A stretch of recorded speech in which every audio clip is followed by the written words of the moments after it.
अगर ए की वैल्यू हमारे पॉजिटिव आ जाए तो मोशन इधर ही हो रही है, लेकिन अगर ए की वैल्यू नेगेटिव आ जाएगी तो हमें ये वाला एक बार फिर से जो फ्री मोशन को इधर हमने कंसिडर किया उसके ऑपोजिट मोशन कंसिडर करके आंसर फाइंड आउट करना पड़ेगा। कुछ क्वेश्चन है हमारे पास, यस कुछ क्वेश्चन है, इन क्वेश्चन को हम जब सोल्व करेंगे तो आपको पता चलेगा कि एक्चुअल में ये कैसे काम करता है। जितनी चीजें हमने यहां पर अभी तक डिस्कस की उन सभी के ऊपर अपने पास क्वेश्चन आ जाएंगे। अब फर्स्ट क्वेश्चन है, car of mass 1000 kg is moving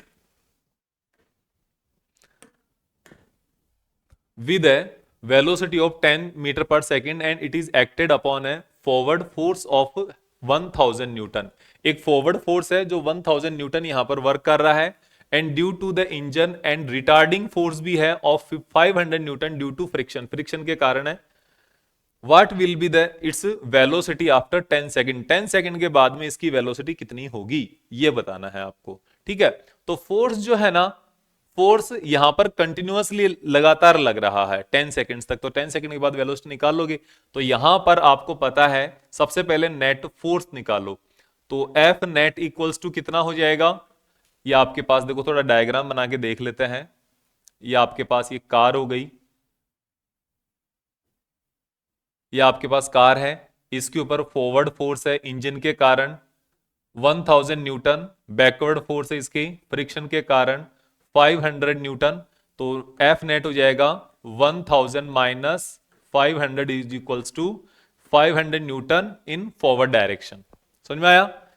आपको पता है एक्सेलरेशन क्या होता है, एक्सेलरेशन इज इक्वल्स टू हो जाता है एफ अपॉन एम, क्योंकि आपको पता है F equals to M A, तो यहां से A equals to F upon M, तो एफ की वैल्यू कितनी है, ये तो हो गई 500 अपॉन एम, मास कितना है, इस कार का मास है 1000 kg, तो आपके पास 0.5 मीटर पर सेकेंड स्क्वायर आपके पास क्या आ गया, इसका नेट एक्सेलरेशन आ गया। 10 सेकेंड के बाद इसकी वेलोसिटी फाइंड आउट करनी है। इनिशियल वेलोसिटी दे रखी है ना, u इज इक्वल्स टू कितना दे रखा है, 10 मीटर पर सेकेंड दे रखा है, तो आपको v फाइंड आउट करिए 10 सेकेंड्स के बाद, तो v is equals to u plus 80, u कितना है 10, a कितना है 0.5, 10 कितना टाइम कितना है 10, तो ये आपके पास आ जाएगा 15 मीटर पर सेकेंड। ओनली आपके पास दो फॉर्मूले से काम हो गया। पहला फॉर्मूला है आपका न्यूटन सेकंड लॉ का, और दूसरा फॉर्मूला है आपका फर्स्ट इक्वेशन ऑफ मोशन का, दोनों से काम हो गया। आगे चलते हैं, आगे क्या है इसमें है अपने पास a bullet of mass 0.04 kg, bullet है जो गन से निकलने वाली है। ठीक है, तो बुलेट है, ये मास आ गया आपका 0.04 kg। लिखते जाओ मास, देखो कई बार लिखना जरूरी हो जाता है, कई बार नहीं लिखने से भी चलेगा, यहां पे मैं नहीं लिखूंगा तो भी मेरा काम हो जाएगा। Moving with the speed of 90 metre per second, speed कितनी है, इनिशियल वेलोसिटी मान लो 90 मीटर पर सेकेंड से चल रही है। Enters a heavy wooden block, it is stopped after distance of 60 centimetre. इस तरीके का मान लो कोई वुडन ब्लॉक है आपके पास, उस वुडन ब्लॉक के अंदर, सामने वुडन ब्लॉक है, इस वुडन ब्लॉक के अंदर यहां पर ये एंट्री कर रही है, और ये आपके पास क्या है,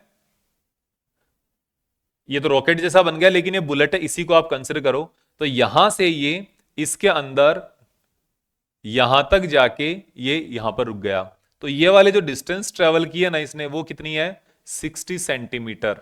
डी मान लो, एस मान लो, एक्स मान लो, कुछ भी मान लो, तो x distance is equals to 60 centimetre, मतलब 0.6 मीटर। कन्वर्ट करते जाया करो हाथों हाथ ही, तुरंत कन्वर्ट कर दो, काम होता रहेगा।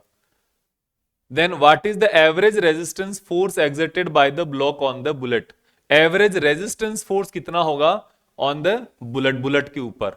तो इसको डिफाइन करने के लिए एवरेज रेजिस्टेंस फोर्स चाहिए आपको, है ना, तो एवरेज रेजिस्टेंस फोर्स कितना आएगा,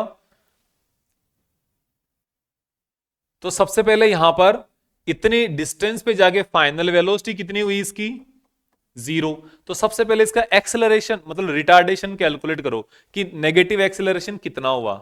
जितना नेगेटिव एक्सेलरेशन हुआ है ना, सेम उतना ही वहां पर आपके साथ क्या होगा, जितना नेगेटिव एक्सेलरेशन हुआ है सेम उतना ही आपके साथ उस जगह पर रिटार्डेशन हो जाएगा, रोकने के लिए काम आएगा, और उसी के अकॉर्डिंग आप फोर्स कैलकुलेट कर लोगे। तो आपके पास आ जाएगा initial velocity, final velocity and acceleration चाहिए, डिस्टेंस दी हुई है। कौन सी equation? Third equation, U V square equals to U square plus 2a X. तो वैल्यू कैलकुलेट कर लो, 0 स्क्वायर इक्वल्स टू 90 का स्क्वायर प्लस 2a, एक्स कितना है 0.6। तो x की वैल्यू, यहां से a की वैल्यू आ जाएगी, 90 को इधर लेके आए तो माइनस 90 इंटू 90, इन दोनों को डिवाइड कर दिया तो 0.6 इस तरीके से आ गया। नेगेटिव साइन क्या रिप्रेजेंट कर रहा है कि ये ऑपोजिट डायरेक्शन में है और ये रिटार्डेशन है। जो a है ना, a की डायरेक्शन इधर है, तो हाँ यहां पर आपके सामने आ गया। इसको आप कैसे ये आ जाएगा आपका 0.2 और यहां पे आ जाएगा ये 3 से कटाना तो 3, तो ये हो जाएगा 2700 डिवाइडेड बाई 0.4। 0.4 यहां तक आ गए। अब अपने को चाहिए फाइनल फोर्स, तो फोर्स चाहिए ना, फोर्स इक्वल्स टू क्या होता है, F equals to mass into acceleration. Mass कितना है 0.04 इंटू एक्सेलरेशन कितना है 2700 अपॉन 0.4। अब देखो एक बात बताऊं, कैलकुलेशन में यहां पे पक्का होना जरूरी है आपको। कैसे? जैसे मैं यहां पर इसको सोल्व करने के लिए टाइम वेस्ट कर सकता था, मुझे आइडिया लग जाता है कि यहां पर आगे कैलकुलेशन क्या हो सकती है, तो मैंने यहां पे टाइम वेस्ट नहीं किया, मैं यहां पे लेके आ गया। यहां पे लाने से क्या फर्क हो गया, इन दोनों को अगर हम कैंसिल आउट करेंगे तो नीचे क्या बचेगा, नीचे 10 बचेगा। तो 270 न्यूटन आपके पास इसका एग्जैक्ट सही आंसर आ गया। ठीक है, आगे देखते हैं। ये न्यूमेरिकल आपका इस तरीके से, इतना फोर्स ये जो वुडन ब्लॉक है ये अब इस बुलेट के ऊपर लगा रहा है बैकवर्ड डायरेक्शन में। ठीक है, ये है अपने पास यहां पर next, a batsman hits back A ball straight in the direction of the bowler.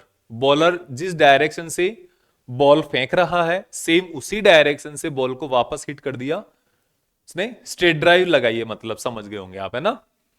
Without changing it's initial speed, initial speed और फाइनल स्पीड सेम ही है। इनिशियल स्पीड कितनी है 12 metre per second, final speed कितनी है वो negative of you के ही बराबर है, तो जो कि नेगेटिव 12 मीटर पर सेकेंड हो जाएगा। तो नेगेटिव यू ही रखो क्योंकि हमारे पास आगे इसको न्यूमेरिकल को भी इसी तरीके से सोल्व करेंगे हम। ठीक है, if the mass of the ball is 0.15 kg, 150 gram की बॉल है, determine impulse imparted to the ball, उस बॉल के ऊपर कितना इंपल्स लगा है। और आपको पता है इंपल्स मोमेंटम थ्योरम क्या होती है, from impulse momentum theorem. Impulse momentum theorem क्या होती है ये देखो, तो ये होती है आपके पास I is equals to delta P, मतलब P2 माइनस P1। P2 कितना है, P2 है मास इंटू वेलोसिटी, और वेलोसिटी कितना m इंटू वी, ऐसे। ये क्या है मास इंटू इनिशियल वेलोसिटी, तो फाइनल वेलोसिटी क्या है माइनस यू के इक्वल है, माइनस यू। तो आपके सामने क्या बना, देखो मेरे को इतना करने की जरूरत है नहीं, लेकिन मैं सिर्फ ये आपके लिए कर रहा हूं कि कैलकुलेशन आपको पूरी मिल जाए। तो आपके पास ये हो गया 2mu, 2 ऑफ mu। अब 2mu आप यहां पे लगा दो, और ये माइनस का चल रहा है तो माइनस 2 इंटू मास कितना है 0.15 kg, और आपके पास इसकी u कितना है ये 12 हो गया। तो आपके पास आ गया यहां पर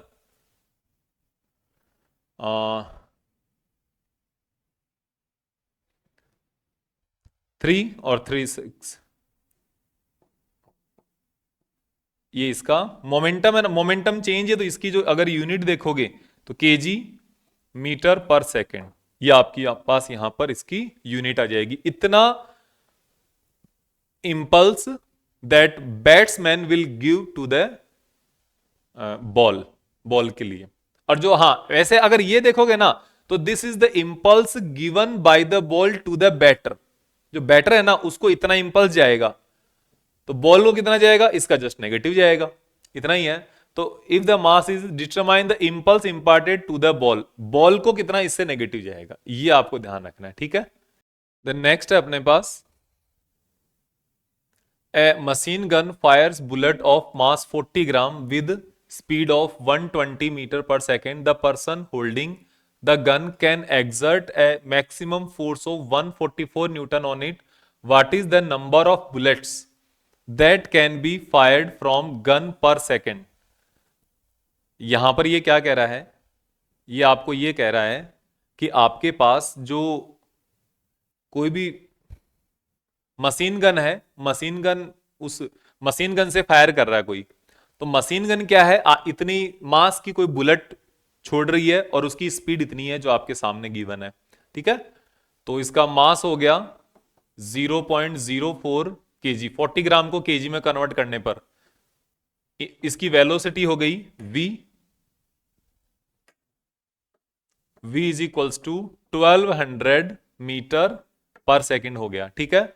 अब जो वो पर्सन है वो कितना फोर्स लगा सकता है, वो इतना फोर्स लगा सकता है। इतना फोर्स लगाने का मतलब क्या है वो समझना है आपको, बाकी इसमें कोई भी दिक्कत नहीं है। What is the number of bullet that can fire from gun per second, इसका मतलब ये है, देखो जैसे वो मशीन गन उसने होल्ड कर रखी है, तो उसका जो पीछे का जो एंड होता है वो अपने बॉडी के कहीं ना कहीं टच कर रखा है उसने, या तो शोल्डर के टच कर रखा होगा या सामने टच कर रखा होगा, प्रोबेबली शोल्डर के पास ही होता है। तो यहां पे क्या होता है कि जैसे वो बुलेट फायर करेगा तो जितनी बुलेट को आगे की तरफ मोमेंटम मिलेगा उतना ही मोमेंटम उसको पीछे की तरफ मिलेगा, फर्स्ट थिंग। तो उसको उतना शोल्डर को मोमेंटम मिल रहा है, और जितना मोमेंटम उसके शोल्डर को पर सेकंड मिलेगा उतना ही उसको फोर्स लगाना पड़ेगा। तो उसके ऊपर जितना मोमेंटम गन लगा रही है उसके शोल्डर पे, उतना मोमेंटम, उतना ताकतवर उस मशीन गन जिसके हाथ में है उस सोल्जर को भी तो होना पड़ेगा ना। तो वो सोल्जर कितना ताकतवर है, वो इतना है कि 144 न्यूटन एक बार में लगा सकता है। तो उतने के बराबर फोर्स आएगा ना तब तक तो ठीक है, उससे ज्यादा नहीं आना चाहिए। तो सबसे पहले हम फाइंड आउट करेंगे एक शॉट से, एक बुलेट से वहां पर कितना मोमेंटम ट्रांसफर हो रहा है। तो वो देखो, तो आप ये देखोगे मोमेंटम ट्रांसफर पर शॉट या पर बुलेट, कुछ भी समझ लो, कोई फर्क नहीं पड़ता, ठीक है ना। तो that P is equals to mass into velocity, mass 0.04, velocity 1200, तो इसका आंसर आएगा 48, जो भी इसकी यूनिट है केजी मास पर सेकेंड, ठीक है, केजी मीटर पर सेकेंड, हाँ सही है। इतने मोमेंटम वो एक बार में हिट करेगा, एक बार गोली चलेगी तो हिट करेगा, ट्रांसफर होगा। तो एक सेकंड में सपोज n नंबर ऑफ अगर उसकी बुलेट्स चलती है तो n number of n into P, np के बराबर उसके मोमेंटम ट्रांसफर होगा, और that per second momentum transfer is known as a force. तो मोमेंटम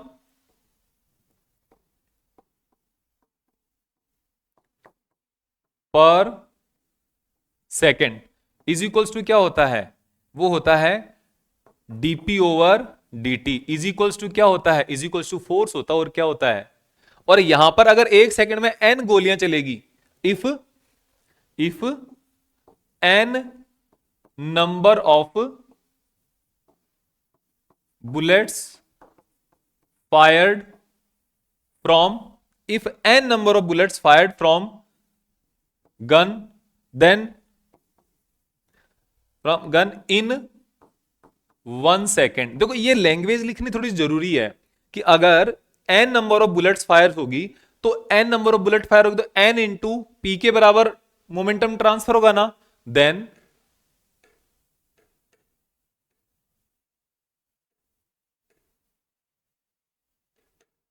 मोमेंटम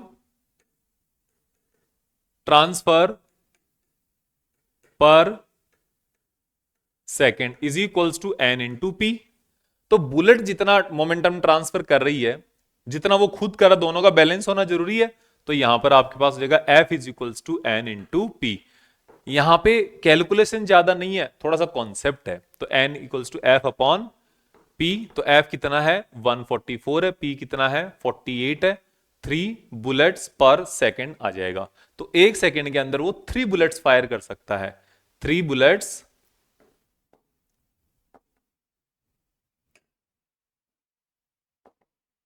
पर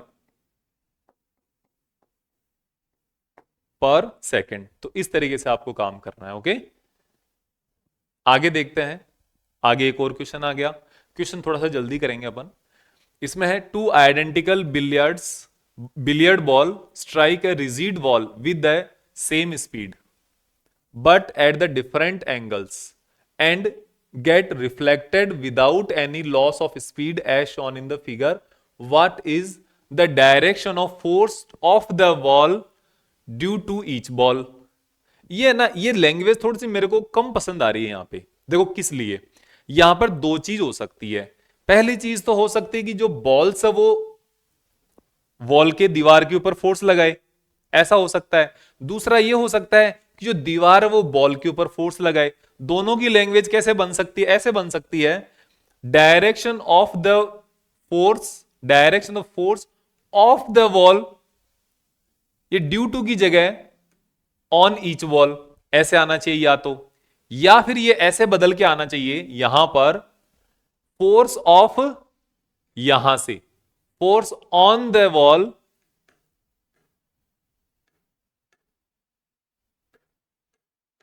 ड्यू टू ईच बॉल, या फिर ऐसे आना चाहिए। ये जो लिखा हुआ है ना वो थोड़ा सा गलत लग रहा है मेरे को। दोनों में से एक बोलो भाई। हम जो सोल्व कर रहे हैं अब, हम ऑन ईच बॉल के ऊपर कितना है हम वो भी फाइंड आउट कर सकते हैं। हम यहां पर ऑन द वॉल ये भी फाइंड आउट कर सकते हैं। ठीक है, कि भी जो वॉल है ना वो कितना लगा रही है या जो है वो। तो आगे देखो, सबसे पहले इस वाले के अंदर देखते हैं। यहां पर इसको आप ए मान लो, इसको आप बी मान लो। तो ए वाले के अंदर जब आप देखोगे तो चेंज इन मोमेंटम, देखो इसमें क्या इंपल्स इंपार्टेड है, तो इंपल्स इक्वल्स टू क्या होता है चेंज इन मोमेंटम। तो इंपल्स इज इक्वल्स टू क्या हो जाता है delta P P2 minus P1, ये होता है। यहां पर अगर आप देखोगे तो सिर्फ और सिर्फ ओनली क्या है, ओनली x कंपोनेंट है। जब केवल x कंपोनेंट है ना तो केवल x का ही कैलकुलेशन, हमें दूसरे में जाना ही नहीं है। तो ये हो जाएगा हमारे पास कि ये तो क्या है, ये तो u है। अगर u है तो ये क्या होगा, ये माइनस u होगा। तो यहां पे आपके पास आएगा mass into minus you, minus m into you, क्योंकि ये वाला जो है ये आपको कैसे P2 माइनस P1, P2 का मतलब रिफ्लेक्टेड बैक और P1 का मतलब ये। तो यहां पे कितना होगा minus M U is equals to 2 into M U, है ना। तो यहां पर आ गया। अब ये जो इंपल्स जनरेट हुआ है, ये तो इंपल्स का मैग्नीट्यूड हो गया, ये सेकंड का, नॉट सेकंड का, हाँ सेकंड का ए पार्ट हो गया इसका। और इसकी डायरेक्शन बताऊं क्या, इसकी डायरेक्शन है, अब देखो डायरेक्शन क्या है। अगर बॉल्स दीवार पे मार रही है, बॉल्स दीवार पे जो फोर्स लगा रही है उसकी डायरेक्शन है positive X direction. Okay, direction is positive X direction to the या on the wall by balls. ऐसे अगर मैं इसको दूसरे तरीके से लिखूं तो इसको ऐसे भी लिख सकते हैं कि negative X direction on the balls to due to walls. अगर हमारे पास बॉल के ऊपर बताना है तो नेगेटिव एक्स डायरेक्शन में है, वॉल के ऊपर दीवार के ऊपर बताना है तो पॉजिटिव एक्स डायरेक्शन में है, क्योंकि ये इसको हिट करके इसको ट्रांसफर कर रही है ना, इस तरीके से। अब हम इसकी बात कर लेते हैं बी वाले की। बी वाले का केस में क्या है? बी वाले के केस में है कि हमारे पास जब ये वाला पार्ट है यहां पर, इसमें एक तो ये वाला जा रहा है मोमेंट वेलोसिटी, तो ये कितना है इसका u cos, जितना ये है ना उतना ही एंगल 30 ये होगा, तो u cos 30, ये इसका x कंपोनेंट होगा। हमने इसको कंपोनेंट्स में डिवाइड कर दिया। फिर एक हो जाएगा हमारे पास ये वाला कंपोनेंट u sin 30, नीचे वाला कंपोनेंट। अब फिर हमारे पास ये तो यहां पे, अब ये एक वेलोसिटी ये भी तो आ रही है, इसके भी दो कंपोनेंट होंगे, एक कंपोनेंट y डायरेक्शन में, ये कितना होगा, एक कंपोनेंट इधर x डायरेक्शन में। पहले x वाले को देखो, इधर x में 30 एंगल बन रहा है, तो u sin 30, ये थीटा है ना, थीटा को हटा के 30 लिख लो क्योंकि वैल्यू गिवन है इसलिए 30, और इधर देखोगे तो u cos 30। तो यहां पर जब आप देखोगे तो दो अलग अलग कंपोनेंट है, किसके, वेलोसिटी के। वेलोसिटी के अगर कंपोनेंट है तो किसके, मोमेंटम के भी तो है, यस और नो, मोमेंटम की कंपोनेंट। इन दोनों कंपोनेंट्स को यूज करो यहां पे। दोनों को जब यूज करेंगे तो आप सबसे पहले देखो change in P along Y axis. Y axis के अलोंग देखो, तो वाई एक्सिस के अलोंग क्या होगा,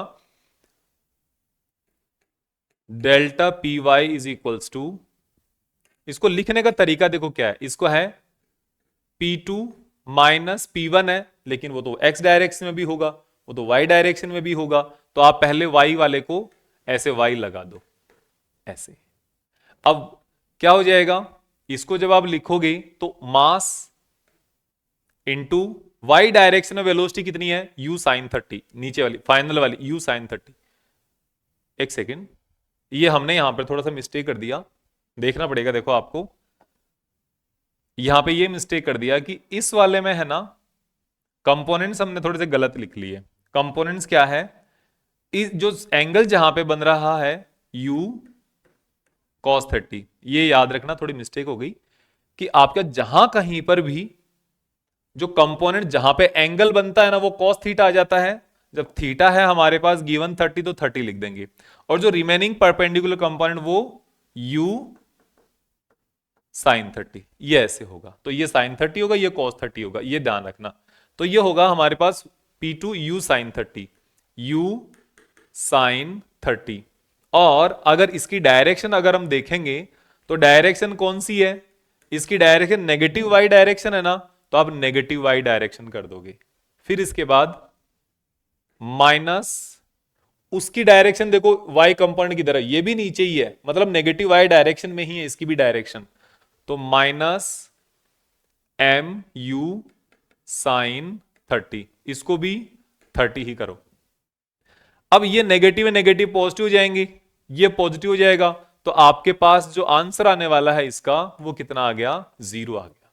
इसको चाहे आप लिखो तो एक बार और लिख के कर सकते हो, minus M U sine 30 plus M U sine 30 is equals to 30, ऐसे। तो y कंपोनेंट में अगर आप देखोगे तो एक तरीके y कंपोनेंट इधर आ रहा है और इधर ही चलेगा आ रहा है, नो चेंज। लेकिन वहीं पर अगर मैं x कंपोनेंट देखूंगा तो x कंपोनेंट इधर जा रहा है टकरा के वापस इधर आ रहा है, ये रहा, तो इसमें आएगा चेंज। तो डेल्टा पी एक्स, ये x अलोंग x एक्सिस हो गया, तो इसके लिए P2 माइनस P1, लेकिन एक्सिस कौन सी, x एक्सिस है, तो ये x एक्सिस के अलोंग आपने इसको लिख दिया।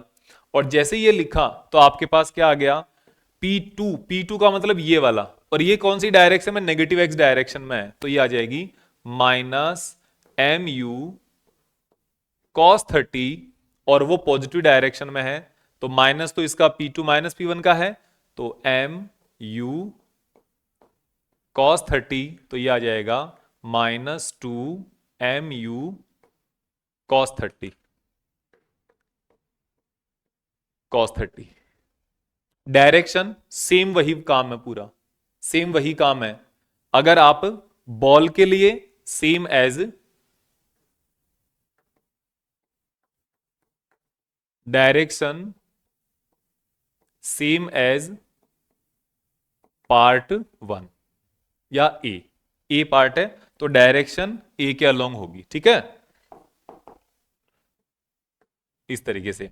और अब ये पूछा है ratio of the magnitude, magnitude का रेशियो देखोगे तो इसमें y का तो रेशियो कुछ है नहीं, तो y का तो होगा नहीं, केवल ये मैग्नीट्यूड है। तो रेशियो अगर आप फाइंड आउट कर रहे हो तो आप ये देख लो डेल्टा p या ये इंपल्स है ये तो इंपल्स के लिए I of A divided by I of B, A की कितना है mu, ये नेगेटिव mu है तो नेगेटिव 2mu अपॉन ये वाला आ जाएगा नेगेटिव 2mu cos 30, और ये आपके पास क्या हो जाएगा 2mu से 2mu कैंसिल आउट, नेगेटिव से नेगेटिव तो cos 30 की वैल्यू जाएगी नीचे √3 आ जाएगा, ऊपर 2 आ जाएगा। ये इसका रेशियो हो जाएगा कि इतना मोमेंटम ये उस दीवार को ट्रांसफर कर रहे हैं, इतना इंपल्स यहां से जनरेट हो रहा है। समझ में आया? एक बार फिर से देखना, खुद से समझना। देखो ये आपको हिंट देने के लिए होते हैं, ये न्यूमेरिकल ऐसे नहीं होते कि मैंने किया और आपने नोटबुक में उतारा, ऐसे नहीं होते। ये आपको हिंट देने के लिए है कि इस तरीके से आप सोच सकते हो। इसको देख के आप और 2 क्वेश्चंस करोगे तो ऑटोमेटिकली काम हो जाएगा, ठीक है। इतना क्या स्कूल में टाइम नहीं मिलता आप लोगों को। अब आगे देखो, आगे क्या है, आगे है an elevator weighs 4000 kg when the upward tension in the supporting cable is 48,000 Newton. What is the upward acceleration starting from the rest? How far does it rise in 3 seconds? 3 second के अंदर कहां तक जाएगी? ये क्या कह रहा है, ये आपके पास एक लिफ्ट हो गई, इस लिफ्ट को आपने ऊपर से किसी रस्सी से बांध रखा है और यहां से कोई पुली होती है और वो उसको खींचती रहती है। इसका खुद का मास m इज इक्वल्स टू है 4000 kg और यहां पर इसके अंदर जो टेंशन जनरेट हो रहा है वो 48,000 न्यूटन हो रहा है, ठीक है। अब बोल रहा है कि ये कितनी राइज करेगी, इसमें कितना एक्सेलरेशन होगा, ये सब बताओ। 3 सेकंड के अंदर कितनी राइज करेगी? तो राइज करेगी तो रेस्ट में है, तो राइज करने के लिए मतलब पहले एक्सेलरेशन जनरेट होगा। एक्सेलरेशन कितना होगा? F इक्वल्स टू ma से आएगा, है ना। और फिर वहां से हम इसका एक्सेलरेशन को यूज करके, टाइम यूज करके डिस्प्लेसमेंट निकाल लेंगे, उतनी राइज करेगी। इतनी सी तो बात है, वही दिखाना है। तो इसके ऊपर इसका मास दे रखा है, इसका मतलब इसका वेट कितना होगा? वेट होगा नीचे की तरफ, W is equals to mg। और ये क्या है इसमें? टेंशन। तो यहां से आपके पास आएगा T minus mg is equals to ma, ये नेट फोर्स हो गया, और इसको क्या है ऊपर की तरफ लगना है ये A। एक बात और बता देता हूं, यहां पर हम लिफ्ट के अंदर जो मेजरमेंट होता है ना मास का, वो नहीं कर रहे। उसके लिए तो हम यहां पर रिएक्शन फोर्स देखते कि ये रिएक्शन कितना लगा रहा है, वो पर्सन अंदर कोई पर्सन खड़ा है वो कितना रिएक्शन लगा रहा है, वो काम करते। लेकिन ये वो नहीं होगा, ये क्या होगा, ये सिर्फ इस पूरी lift as a whole body, जो पूरी लिफ्ट है ना वो एक कंप्लीट बॉडी की तरह काम कर रही है अपने आप। एक चाहे इसकी जगह आप आदमी लटका लो 4000 kg का, ट्रक लटका दो 4000 kg का, चाहे लिफ्ट लटका दो 4000 kg का, एक ही बात है ना। ये वो वाला केस है। तो आपके पास एम ए, तो A इज इक्वल्स टू कितना आ जाएगा? T minus mg upon m। तो ये आपके पास आ जाएगा 48,000 माइनस 4,000 इंटू 10 डिवाइडेड बाई 4,000। तो 48,000 minus 40,000 divided by 4,000 is equals to 2 metre per second square. ये एक्सेलरेशन आ जाएगा इसका। ये 8,000 बचेगा, 8,000 बटे 4,000 इक्वल्स टू 2। ओके, ये आपके सामने आ गया। अब आपको क्या चाहिए? Starting from the rest how far does it go. तो ये तो एक्सेलरेशन आ गया। अब इसको कितना है? तो x is equals to ut plus 1/2 at square, क्योंकि टाइम दे रखा है, इनिशियल वेलोसिटी दे रखी है, एक्सेलरेशन दे रखा है, x पूछा है, हो जाएगा ऑटोमेटिकली, ठीक है। तो आपके पास आ जाएगा h is equals to 0 into t कितना है 3 प्लस 1/2 a कितना है 2 इंटू 3 × 3, तो 2 से 2 कैंसिल आउट, 0 से ये कैंसिल आउट, तो आपके पास बचेगा कितना, 9 मीटर। 9 मीटर का मतलब नियरली 3 मंजिला बिल्डिंग चढ़ जाएगा 3 सेकंड के अंदर, नियरली 3 मंजिला, 2.5 से 3 मंजिला के बीच में चढ़ जाएगा। तो इतना काम हो जाएगा आपके पास। समझ में आया? और आगे देखते हैं। और आगे ये कह रहा है, फिर से क्वेश्चन है, और हाँ ये क्वेश्चन देखो कहां पर आया हुआ है। ये जो क्वेश्चन करा है ना हमने, ये एनसीईआरटी का है, ये AIEEE में आया हुआ क्वेश्चन है। AIEEE का मतलब जेई। जेई, अभी जो जेई मेंस है वो पहले AIEEE होती थी, है ना? तो ये ध्यान रखना, इतना इंपॉर्टेंट क्वेश्चंस लेके आया हूं मैं आपके लिए। और ये जो आया है ना, ये IIT है। IIT का मतलब एडवांस। पहले IIT की जो पेपर होता था वो IIT जेई का अलग होता था, IIT जेई नहीं होता था एक्चुअल में वो। हाँ, वो IIT के ही नाम से होता था पहले। फिर और ये जो होते थे अपने जो जेई मेंस होता है ना, वो उस टाइम पे नहीं, 1980-82 में नहीं होता था। फिर ये 2001 के आसपास से इनको NIT घोषित किया गया। NIT घोषित करने के बाद से क्या हुआ कि इनको AIEEE के थ्रू एडमिशन देने लगे, जो आज क्या है, जेई मेंस है। फिर जेई मेंस को अलग कर दिया, और जब AIEEE होती थी तो IIT वाली एग्जाम को IIT JEE बोलते थे, है ना? IIT joint entrance test. और अभी क्या है, जेई मेंस कर दिया, जेई एडवांस कर दिया। ऐसे ये 2013 से चल रहा है। अभी जो करंट जो चल रहा है ना, वो 2013 से चल रहा है। तो ये आप देखो क्या है, IIT एडवांस का क्वेश्चन है ये। लेकिन इतना मुश्किल है नहीं, नाम का IIT मैं बाद में बताता ना तो आपको पता चला इतना सा है, मैंने पहले बता दिया तो आपके और यार इतना बड़ा है, इतना सा डिफरेंस है ना। क्या कह रहा है ये, body of mass 1 kg initially at rest explode and break into 3 fragments of masses ratio 1:1:3. 2 pieces of equal masses fly off perpendicular to each other with speed of 30 meter per second each. What is the velocity of the heavier fragment? मतलब जो तीसरा जो बच गया fragment, उसका क्या velocity होगी? तो हम वेलोसिटी भी बात कर लेते हैं, उसकी डायरेक्शन भी बात कर लेते हैं।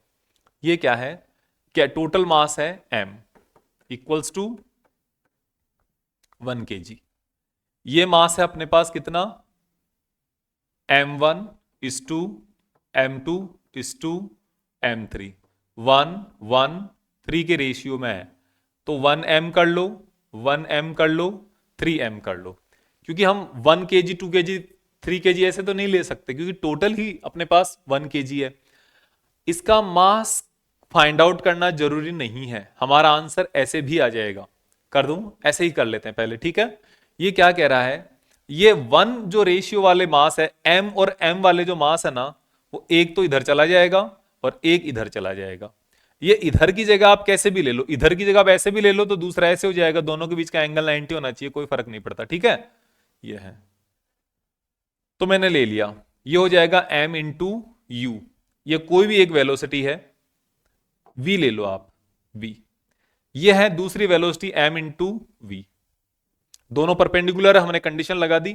थर्ड जो होगा वो इन दोनों का जो रिजल्टेंट होगा, जो कि इधर आने की ज्यादा संभावना है, ज्यादा चांसेस है, क्योंकि ये इक्वल और पॉजिटिव है, तो ये दोनों का जो रिजल्टेंट वो इधर आएगा,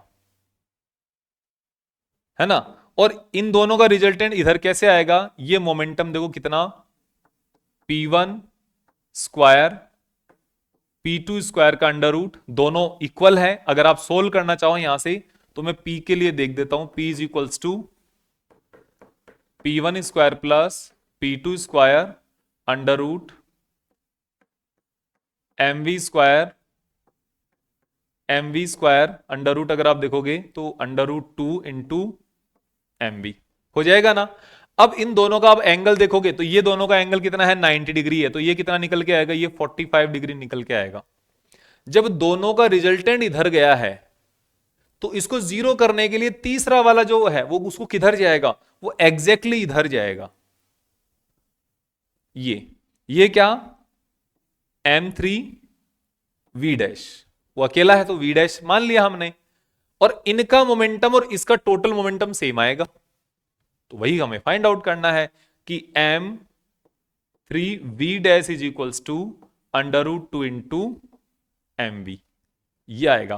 तो आपको क्या चाहिए, आपको चाहिए v dash is equals to √3 into mv upon m3 कितना है, ये है 3 इंटू m है, और ये √2 चल रहा है बेटा, ये √2 चल रहा है।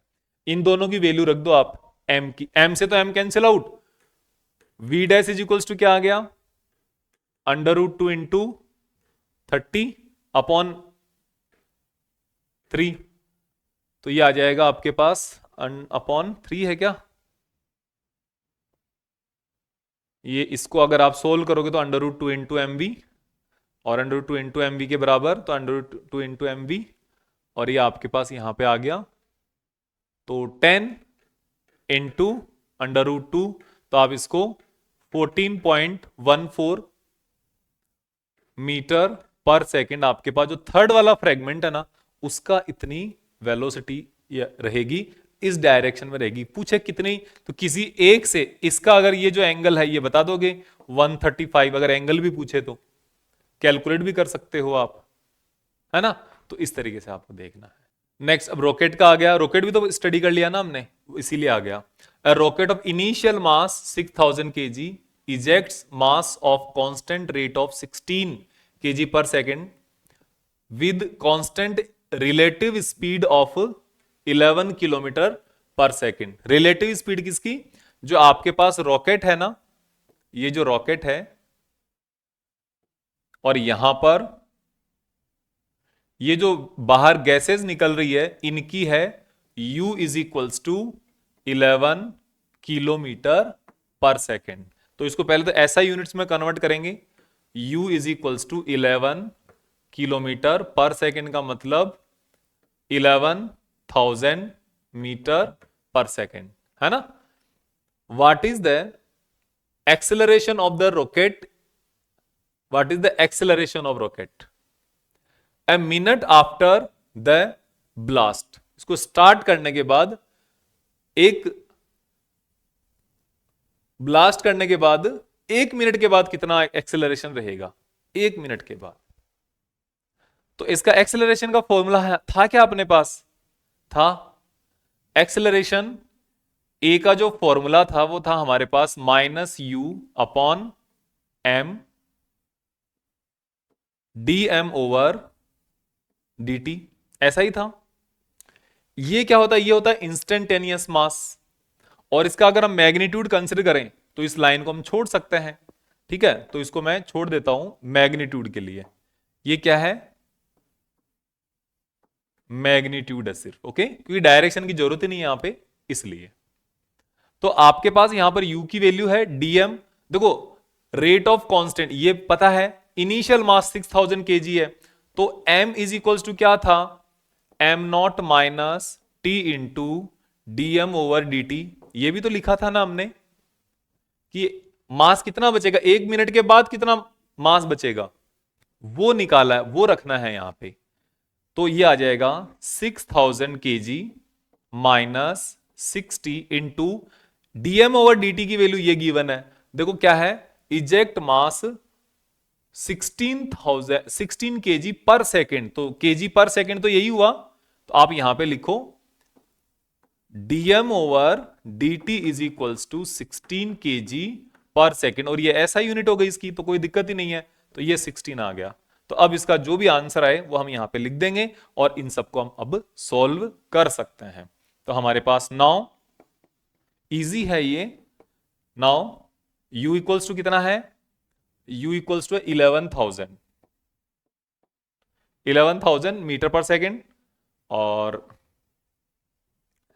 ये 16 डिवाइडेड बाई इसकी जो dm ओवर dt की वैल्यू 16, और ये आ जाएगा 6000 माइनस 60 इंटू 16, तो 11, तो सोल्व कर देते हैं हम धीरे धीरे।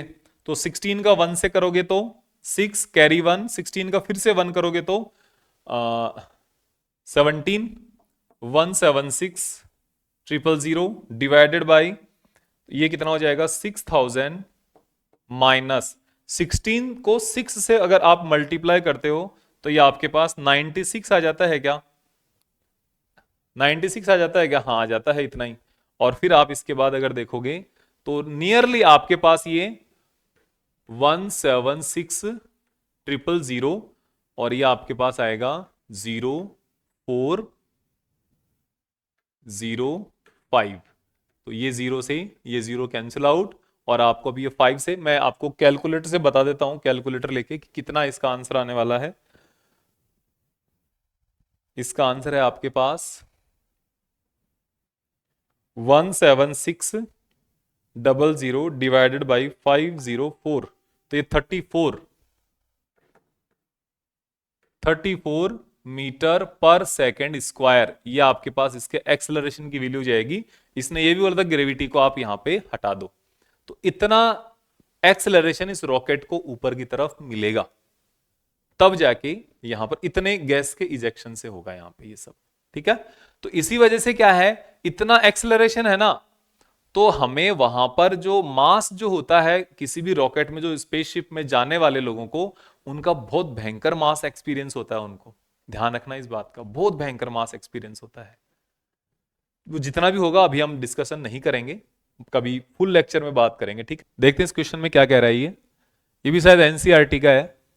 A mass of 6 kg suspended by a rope of 2 meter from a ceiling.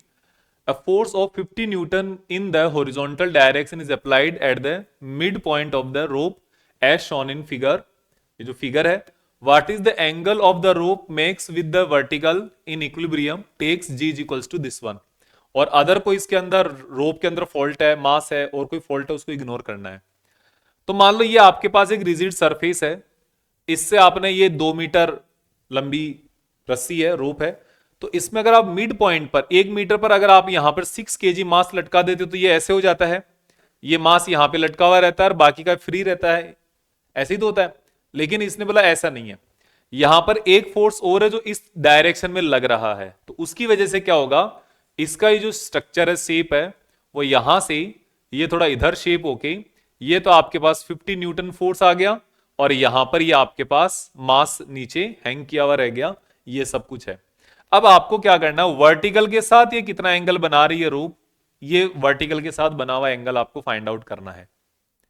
तो इसी डायग्राम को यहां पर आपको बुक में भी ये डायग्राम दिया हुआ है, वो डायग्राम बना हुआ है कि यहां पे क्या हुआ, जब रो डायग्राम है ना, इसके अंदर अपन इसके अंदर सब कुछ डिजाइन करते हैं कैसे कैसे बनेगा।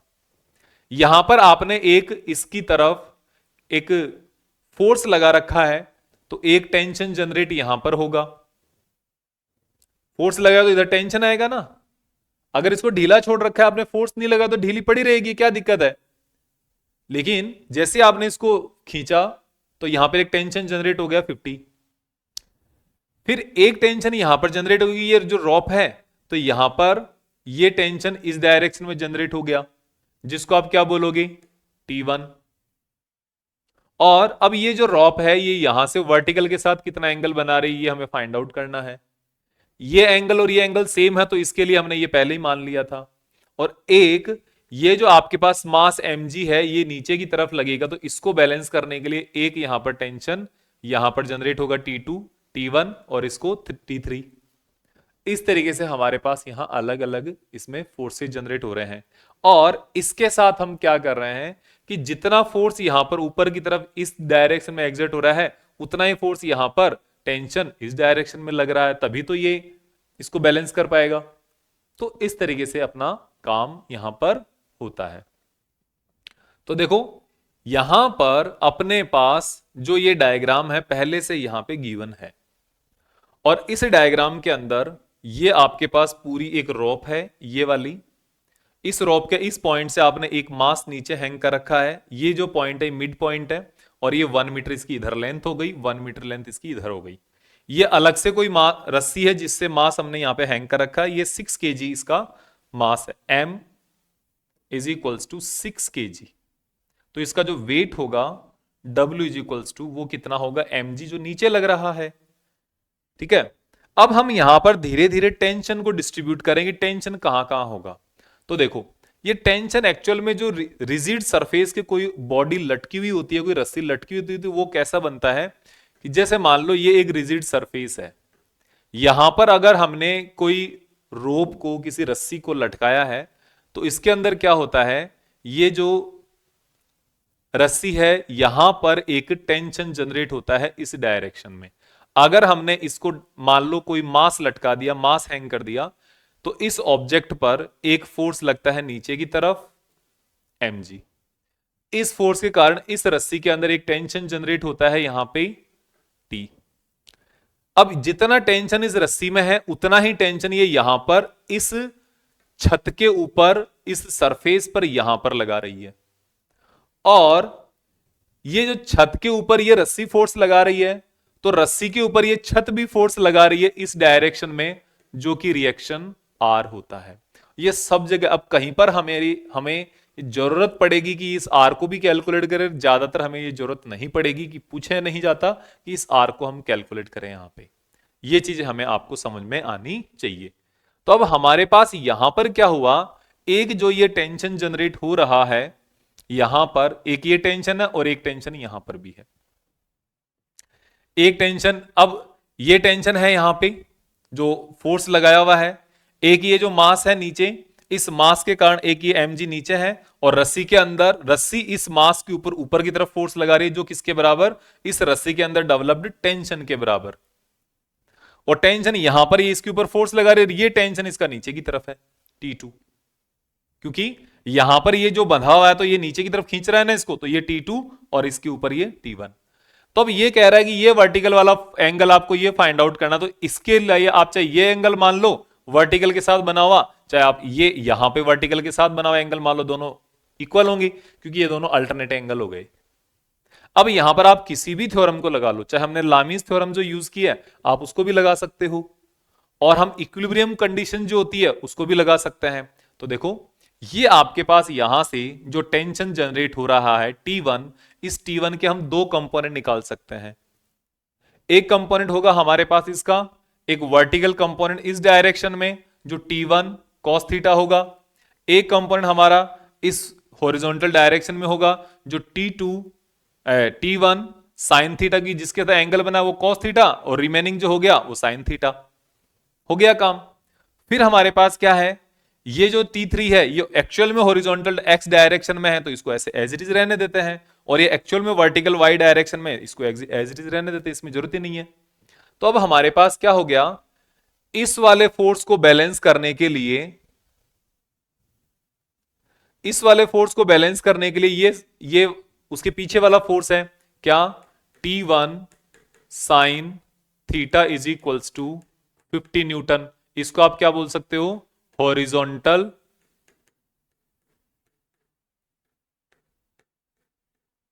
इक्विलिब्रियम। एक होता है वर्टिकल इक्विलिब्रियम। वर्टिकल इक्विलिब्रियम में क्या है, ये नीचे की तरफ फोर्स कितना है, नीचे की तरफ फोर्स है आपके पास ये, नीचे की तरफ फोर्स है T2, इस पॉइंट की बात कर रहे हैं T2, और ऊपर की तरफ फोर्स कौन सा है, T1 cos थीटा। तो T1 cos theta equals to, इस पॉइंट पर अगर देखें T1 cos theta equals to T2, और यहां पर मास के लिए जब आप देखोगे तो T2 किसके बराबर है, इस mg के बराबर है, तो T2 is equals to mg। तो आपके पास आ गया T1 cos theta is equals to mg। ये आपके पास कितना हो गया, इक्वेशन नंबर 1, ये इक्वेशन नंबर 2, दोनों को डिवाइड करो तो फ्रॉम 1 डिवाइडेड बाई 2, तो 1 को 2 से डिवाइड करने पर T1 sine theta upon T1 cos theta is equals to 50 newton upon mg। तो T1 से T1 कैंसिल आउट, साइन और cos थीटा क्या हो जाएगा, sine upon cos equals to tan theta, और ये आ जाएगा 50 अपॉन mg, m कितना है 6, g कितना है 10, 10 से ये पावर कैंसिल आउट, आपके पास 5 अपॉन 6 बच गया, और theta is equals to tan inverse 5 upon 6। तो ये नियरली 40 डिग्री के आसपास आएगा। आप इतना सोल्व करके छोड़ दो, आपका काम हो जाएगा। ठीक है, तो इस तरीके से आपको यहां पे इसको रखना है। आगे देखते हैं, सिंपल होता है ये है अपने पास क्या है, A body of mass m is suspended by two strings making angle alpha and theta. दो स्ट्रिंज है ये वाली, और ये इसके साथ एंगल, ये इधर वाला साइड में अल्फा एंगल बन रहा है इसको लटकाने पर, और इसको लटकाने पर इस इधर जो बन रहा है एंगल, ये बीटा एंगल बन रहा है, क्योंकि आपने यहां पर मास यहां पे बीच में लटका दिया। ठीक है। With the horizontal as shown in figure, find the tension in the strings. इस स्ट्रिंज के अंदर जो टेंशन जनरेट होगा वो फाइंड आउट करना है। अब टेंशन कहां कहां है? इस वाली स्ट्रिंज में इस तरफ T1 टेंशन है और इस तरफ टेंशन कितना है? T2 है। क्योंकि जो लेंथ अलग अलग है यहां पे, दोनों का एंगल अलग अलग है यहां पे, इसलिए टेंशन भी अलग अलग होगा। तो यहां पे जब आप इसका सॉल्व करोगे इसको, तो यहां पर भी आपको कंपोनेंट्स में डिवाइड करना पड़ेगा। अब कंपोनेंट्स में अगर डिवाइड करोगे तो यहां पर आप देखो कि इधर इसका, आप इस T1 का एक तो हॉरिजॉन्टल कंपोनेंट ये आपको फाइंड आउट करना है, एक कंपोनेंट आपको वर्टिकल ये आपको फाइंड आउट करना पड़ेगा। तो हॉरिजॉन्टल कंपोनेंट कितना? ये वाला एंगल अल्फा, तो ये अल्फा, तो ये भी अल्फा, क्योंकि दोनों अल्टरनेट एंगल है। तो ये बनेगा आपका T1 cos alpha, T1 cos alpha, और ये वाला बनेगा T1 sin अल्फा। बिल्कुल ठीक है। फिर आपको जो दूसरा वाला इस साइड का जो कंपोनेंट है, इसके लिए टेंशन का एक कंपोनेंट ये बनेगा, अगर ये बीटा तो ये भी बीटा, तो ये बनेगा T2 cos बीटा, और इसका वर्टिकल कंपोनेंट इधर ये वाला सेम, तो T2 sin बीटा, ये बन गया, और नीचे mg है। अब यहां पर भी आपको इक्विलिब्रियम लगाना है। इक्विलिब्रियम सबसे पहले हॉरिजॉन्टल इक्विलिब्रियम, हॉरिजॉन्टल इक्विलिब्रियम। अब हॉरिजॉन्टल इक्विलिब्रियम जो होता है ना, वो क्या होता है? T1 cos alpha equals to T2 cos beta. देखो हमारे पास दो इक्वेशन बनेगी, अननोन भी हमारे पास दो है, क्योंकि T1 है T2 है, तो हमें सबसे पहले सब्स्टिट्यूशनल मेथड से काम कर लेते हैं। तो एक की वैल्यू यहां से निकाल के हम रख लो, तो हमारे पास एक की वैल्यू आ जाएगी, suppose T1 is equals to T2 cos beta upon cos alpha, T2 cos beta upon cos alpha इधर आ गया। अब हम क्या करते हैं, वर्टिकल जो इक्विलिब्रियम है उससे बात करते हैं। Vertical equilibrium. अब वर्टिकल इक्विलिब्रियम जब आप बात करोगे इसके अंदर, तो आपको सामने ये समझ में आएगा वर्टिकल इक्विलिब्रियम के लिए कि वर्टिकल इक्विलिब्रियम ऊपर है, क्या है? एक तो है T1 sin अल्फा इधर है, plus T2 sin beta equals to mg, equals to mg। हो गया। आपको यहां पर T1 की वैल्यू रख दो, ये रही, तो T2 की वैल्यू आ जाएगी आपके पास। तो T1 की वैल्यू रखने पर, T1 की वैल्यू आप रखोगे T2 cos beta upon cos alpha into sine alpha plus T2 sine beta equals to mg। ठीक है। अब आप यहां पर इसको पूरे को मल्टीप्लाई करो, मल्टीप्लाई मतलब इसको पूरे को एलसीएम ले लो आप।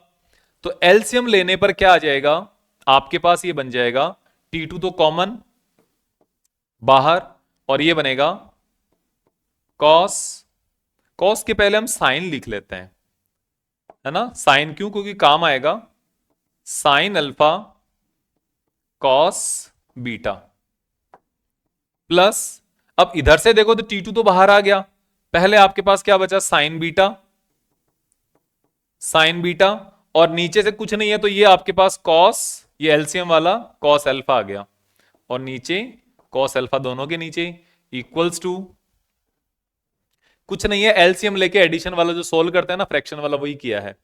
अब यहां से आपको क्या मिल रहा है? यहां से ये cos इधर आ जाएगा इसके साथ, तो आपके पास आ गया T2 is equals to, not T2 equals to, T2 को एक बार एक स्टेप और लिखना पड़ेगा, ये जो बना ना sine A cos B, cos A sine B, ऐसे तो फॉर्मूला बन गया। तो ये बन गया sine alpha plus beta upon cos alpha is equals to mg and T2 is equals to mg cos alpha upon sine alpha plus beta. ये आपका T2 की वैल्यू आ गई। करना क्या पड़ा, आपको इक्वेशन बनानी पड़ी। इक्वेशन बनाने से आपका काम हो गया।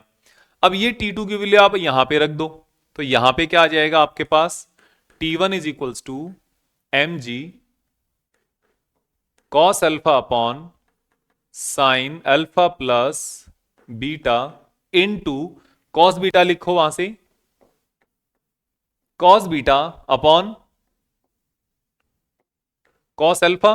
कॉस अल्फा से अल्फा कैंसिल आउट, तो आपके पास T1 इज इक्वल्स टू आ जाएगा mg cos beta upon sine alpha plus beta. दोनों वैल्यू आ गई और आसानी से आ गई आपके पास। करना क्या पड़ा, इक्वेशन बनानी पड़ेगी हर जगह पे। समझ में आया? आगे चलते हैं। अब है अपने पास क्या क्वेश्चंस आगे काफी सारे क्वेश्चंस। क्या कह रहा है देखो, a mass of 4 kg rests on a horizontal plane. The plane is gradually inclined until an angle of theta 15 degree with the horizontal. The mass just begins to slide. What is the coefficient of static friction between block and surface? 15 degree से है, तो यहां पे क्या हो गया, वो angle of repose की बात कर रहा है। ये वाला एंगल थीटा है, तो यहां पे आपके पास automatically theta is equals to 10 sorry theta equals to given है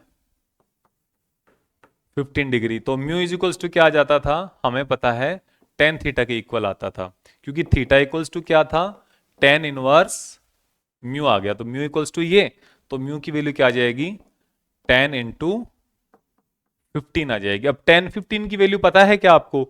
अगर नहीं है ना, तो इसको कैलकुलेट करने का एक तरीका बताता हूं। 10 45 माइनस 30। अब 10 a प्लस बी का फॉर्मूला क्या होता है, 10 45 माइनस 10 30 अपॉन 1 प्लस 10 45 इंटू 10 30।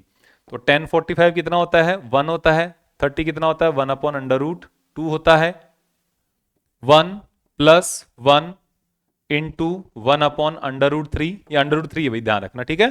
तो अंडर रूट 3 ऊपर से एलसीएम आ गया, तो यहां पे आ गया अंडर रूट 3 माइनस 1, और अंडर रूट 3 नीचे इसका एलसीएम आ गया, तो अंडर रूट 3 प्लस 1, तो ये आपके पास आ गया under root 3 minus 1 under root 3 plus 1। Under root 3 की वैल्यू कितनी होती है, 1.73 माइनस 1 1.73 प्लस 1, तो ये कितना हो जाता है, ये होता है 0.73 अपॉन 2.73। इसको सोल्व कर लो, आंसर आ जाएगा आपका, है ना। इस 0.3 के 0.30 के आसपास कुछ आएगा शायद, तो देख लेना। ये आपके पास मैंने टेक्निक बता दी है, तो ये टेक्निक आपके सामने आ जाएगी, ठीक है। आगे ये आपके पास यहां पर वही पुली वाले आए नहीं अपने पास, लेकिन फिर भी कोई बात नहीं, आ गए।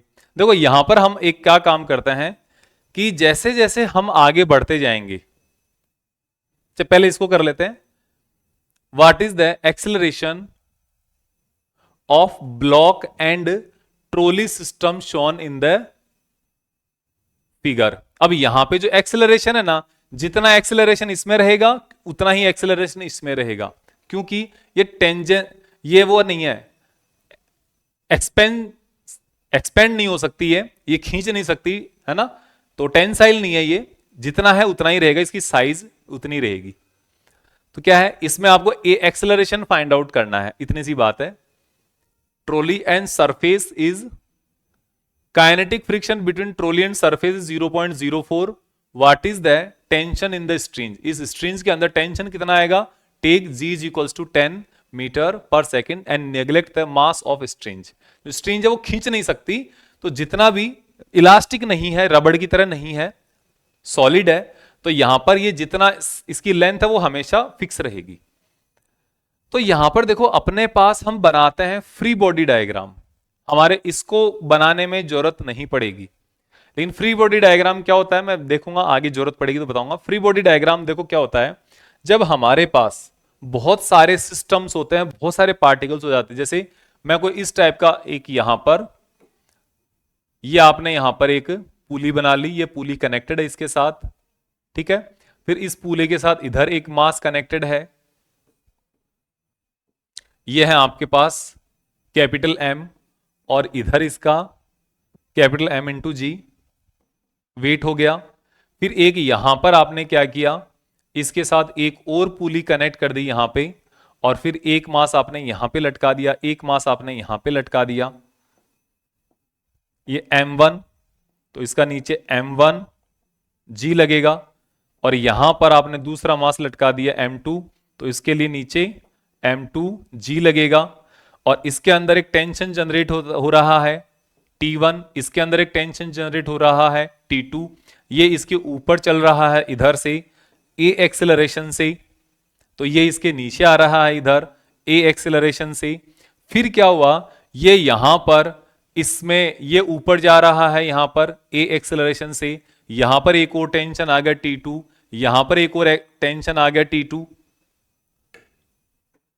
जितना टेंशन ये है उतना ये इसको नीचे खींच रहा है, ये भी T2, ये भी T2। तो यहां पर क्या इतने सारे फोर्स हो गए ना, हमें समझ में नहीं आ रहा किसमें क्या करें, किसको कैसे बैलेंस करें, कोई पता नहीं चल रहा। तो हम क्या करते हैं, हम ये करते हैं कि इनमें से जितने मास है इसको मैं अलग से रख लेता हूं, इसको मैं अलग से, इसको एक अपने आप में कंप्लीट बॉडी मान करके अलग में बना लेता हूं। इसके ऊपर जितने भी फोर्स लग रहे हैं वो सारे फोर्स मैं यहां पर लगा देता हूं, इसके ऊपर अलग से। एक लग रहा है इसके ऊपर mg नीचे, एक इसके ऊपर लग रहा है T2 ऊपर। अब यहां पर ये एक्सेलरेशन नीचे है ना इधर, तो मैं यहां पर इसका एक्सेलरेशन नीचे की तरफ दिखा देता हूं। अब ये बॉडी है, यस बॉडी है, क्या ये उसका डायग्राम है, यस ये उसका डायग्राम भी है। क्या ये डायग्राम इस पूरे सिस्टम से फ्री है, हां फ्री भी है, तो इसको बोल दिया फ्री बॉडी डायग्राम। क्या बोल दिया, फ्री।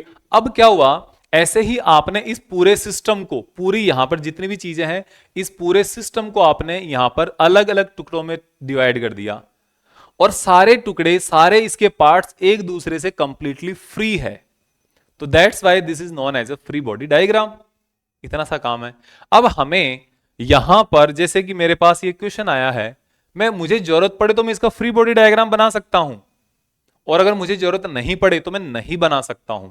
सिंस ये वाली जो यहां पर है क्वांटिटी, जो नंबर ऑफ ऑब्जेक्ट्स है वो बहुत लिमिटेड है, केवल 2 है, तो मुझे बिना फ्री बॉडी डायग्राम के भी मेरा काम चल सकता है। और अगर मैं यहां पर बनाना चाहूं तो मैं बना भी सकता हूं, तो चलो बना लेता हूं। मैं यहां पर मैंने ले लिया सबसे पहले ये ट्रॉली। ट्रॉली अगर मैंने इसको कंसिडर कर लिया तो इसका मास कितना है 20 kg। तो इसके ऊपर एक तो फोर्स लग रहा है इधर टेंशन, एक इसके ऊपर फोर्स लग रहा है इधर फ्रिक्शन, काइनेटिक फ्रिक्शन, और ये इस डायरेक्शन में मोशन कर रही है ए से। ठीक है, अब इसकी मुझे इक्वेशन बनाने में कुछ भी जोर नहीं आएगा, कुछ भी नहीं करना पड़ेगा। मैं क्या करूंगा, T minus F K is equals to M A. M किसका, ट्रॉली का एम ए, तो यहां पर मुझे T लगाना पड़ेगा एम के साथ, ट्रॉली का मास हो गया। अब F की वैल्यू क्या होती है, एफ के की वैल्यू वो हमें अलग से पता होनी चाहिए केवल। तो एफ के की वैल्यू कितनी होती है, वो होती है म्यू इंटू आर, और यहां पर इसके ऊपर आर कितना लग रहा है, वो आर लग रहा है ऊपर की तरफ, और ये लग रहा है नीचे की तरफ। तो यहां पर आप देख लो इसमें, तो ये mg नीचे, आर ऊपर, तो म्यू इंटू आर, तो यहां पे mu into M G equals to F K, ये वैल्यू यहां पे रखो, तो T minus mu into M G is equals to M T G और इंटू ए, यही तो है। अब मैं इसकी दूसरी इक्वेशन लिख लेता हूं, इस वाले को बनाता हूं। इस वाले को बनाने के लिए इसको मैंने अलग से एक ऑब्जेक्ट मान लिया, इस वाले को अलग ऑब्जेक्ट मान लिया। इसके ऊपर कितने फोर्स है, एक नीचे है एम जी, एक ऊपर है टेंशन, और कुछ नहीं है, केवल मोशन है नीचे। तो यहां पर इस मोशन को डिफाइन करने के लिए अब M G minus T is equals to M A, M किसका, ब्लॉक का, तो एम बी ए, ब्लॉक को तो ब्लॉक लिख दिया मैंने, सिंपल सी चीज है। अब हम यहां पर क्या है, इन दोनों को ऐड करके टेंशन निकाल लो, इक्वेशन 1 इक्वेशन 2, तो दोनों को ऐड करके तो क्या टेंशन निकलेगा, नहीं, ए निकलेगा पहले, यहां पर पहले ए निकलेगा, ए की वैल्यू रख के हम टेंशन निकाल सकते हैं। तो निकाल लो आप यहां पर, तो देखो क्या है, इन दोनों को ऐड करने पर आपके पास आएगा M G minus T plus T और minus mu M T G, ये इधर एम बी है, B for block, equal to M B plus M T into A common आ जाएगा यहां से।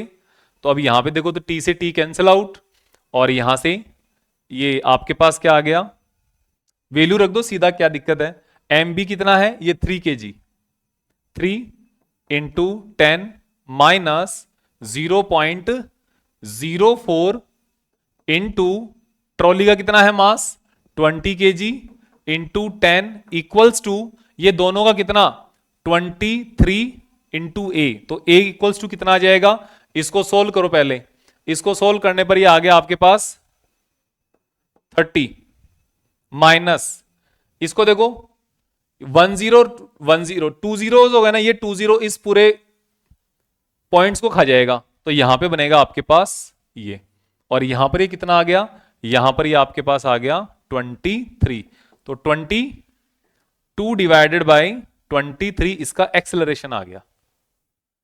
अब एक्सेलरेशन को आप कहीं पर भी रख दो, किसी भी उसमें रख दो, ये सबसे आसान वाली वही है, तो आपके पास ए की वैल्यू आ जाएगी, तो आप यहां पर रख दिया, तो 3 into 10 minus T is equals to M B कितना है 3 इंटू 22 अपॉन 23, तो ये आपको टी को उधर ले जाओ और इसको इधर ले आओ, 30 माइनस 66 अपॉन 23, जो भी इसका आंसर आए लिख देना, जो भी आंसर आए लिख देना, इतना ही है और क्या है। फिर से अपने पास एक क्वेश्चन है, क्या है क्वेश्चन देखो, a mass of 200 kg is resting on a rough inclined plane of 30 degree.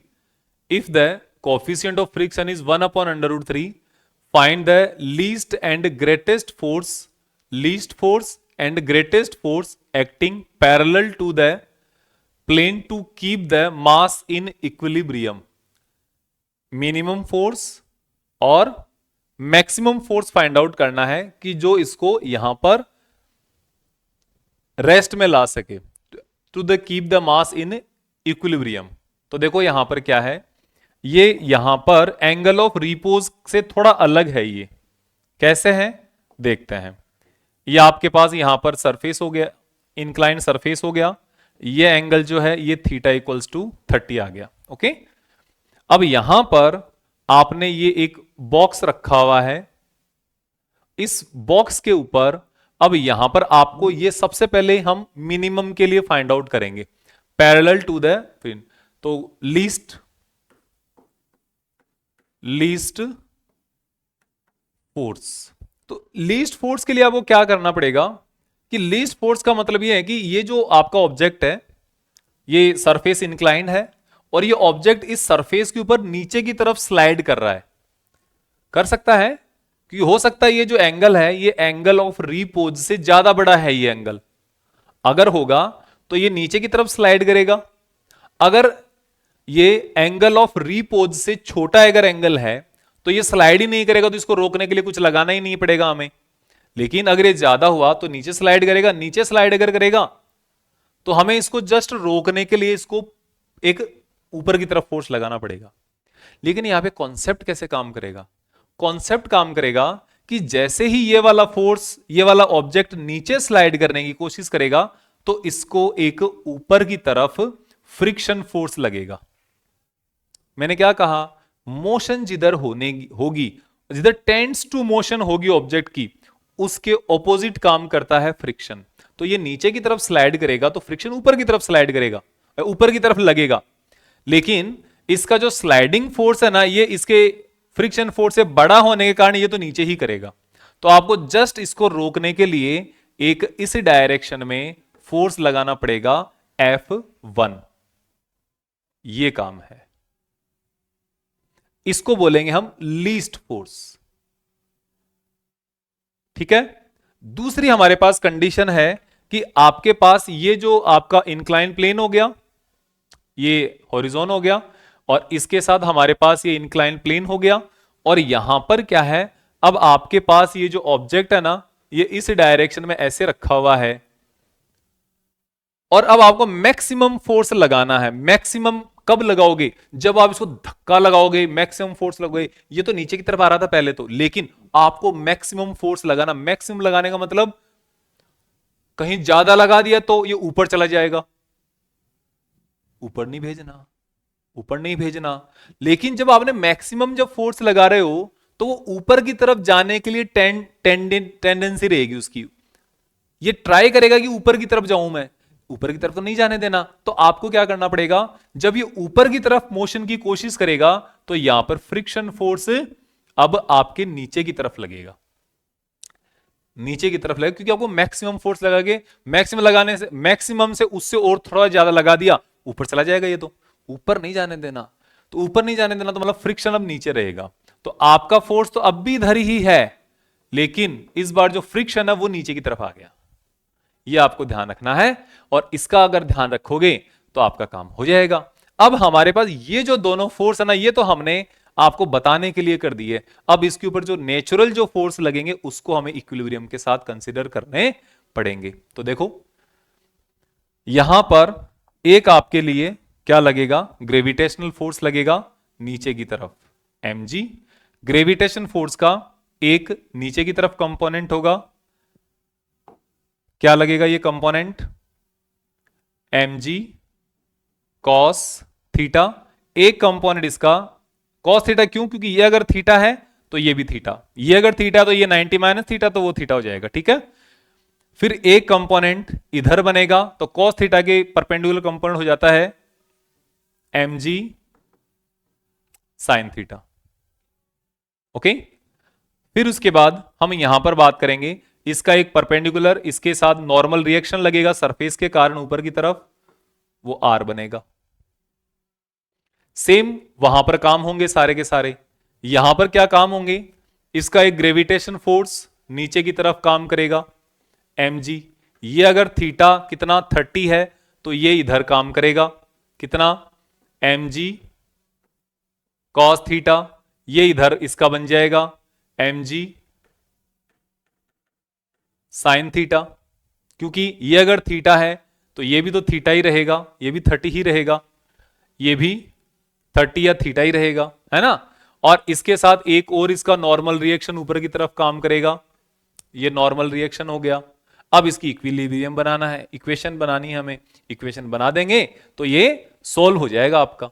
तो इसके लिए इक्वेशन के लिए आपको क्या करना है? सबसे पहला है आपके पास एक तो इसका यहां पर जो स्लाइडिंग है इसका इक्विलिब्रियम बनाओ। तो इसका इक्विलिब्रियम बनेगा आपके लिए F1 plus small f is equals to mg sine 30। Direct value रख रहे हैं, थीटा की जगह 30 रख रहे हैं। Okay.